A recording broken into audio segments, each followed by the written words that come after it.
Hiya, I'm Jasper, and welcome to your video review for The Meg. It's a movie starring Jason Statham, Dwight from The Office, and a couple people you'll probably recognize, and then Chinese people. Alright, so as always, I'm going to give you the good, the bad, and the furry. So, I don't want to spoil anything for you, but there's a possibility that there might be a shark in this movie. I know it's crazy, but in the movie there is at least one shark, possibly a very large shark, maybe even a megalodon. I know it's crazy.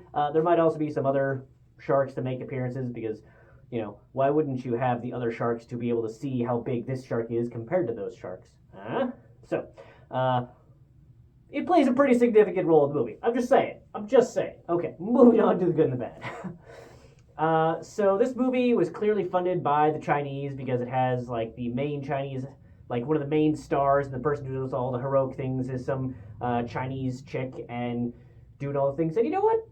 Cool. Hey, you want to fund the movie? That's fine. Because I was expecting this movie to not have nearly the amount of CGI that it did. Like, I was expecting very low budget film, and I don't know why I was expecting that, because they could afford Jason Statham, so of course they could afford quite a bit of CGI for this shark. And I would say that, okay, full disclosure, I put this on because I didn't want to watch something else that I was actually going to have to pay attention to, because I was doing some other things. So, you know, I may not have watched every single bit of things on the screen the whole time, but from what I did see, there was only really one pretty short bit that didn't look realistic of the megalodon.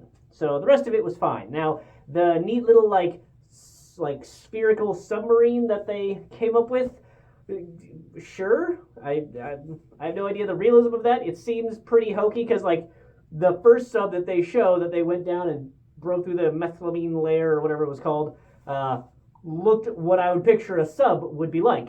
And then they brought out these other ones, and I'm like, what? Why would you just use that to start? Well, whatever. Also, why wouldn't you put an unmanned probe down there?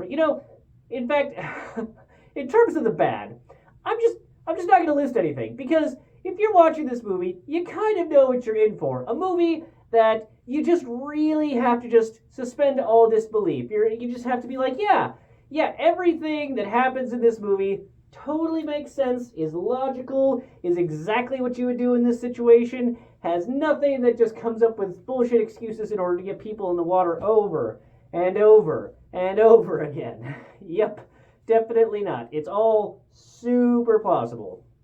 So if you go into this movie expecting that, I think you're going to have a good time. I think the people that are watching this movie know what they're in for. And I knew what I was in for. It's just a ridiculous movie where Jason Statham does heroic things. Not as much punching as I was hoping for. I knew there wouldn't be a whole lot of punching because it's a giant shark and he's not going to, like, Tomb Raider it necessarily. But there was enough Jason Statham being a badass in this to satisfy me. It's not the most badass he's been, but it's still good. And just everyone carried so much. Like, they were working out there. They were giving it their all. Not everybody hit their mark. Like the little girl, just garbage actress, just garbage. Couldn't act for shit. She's got to be somebody's relative. And the black guy, I don't know. He was so stereotypical in some of his things that it's just like, is he trying to be the overacting guy? Like, is that his intention, or is it accidental? It's hard to tell. But in general, I mean, this is a ridiculous movie. So it lives up to expectations, and there's plenty of... It's not like Godzilla, the new-ish one that had Kick-Ass in it. It's not that Godzilla where you only see, like, a bit of him until the very end. Like, there's a lot of the Meg in this that you get to see. And they have so many of the stereotypical things that you see in one of these survival horror movies. Like, if you like Deep Blue Sea, I think you're going to thoroughly enjoy this movie because it's very reminiscent of Deep Blue Sea, and I enjoyed Deep Blue Sea. A little bit of Into the Blue as well, but yeah, definitely Deep Blue Sea has the vibes of this movie from what I vaguely recall from whenever I watched Deep Blue Sea.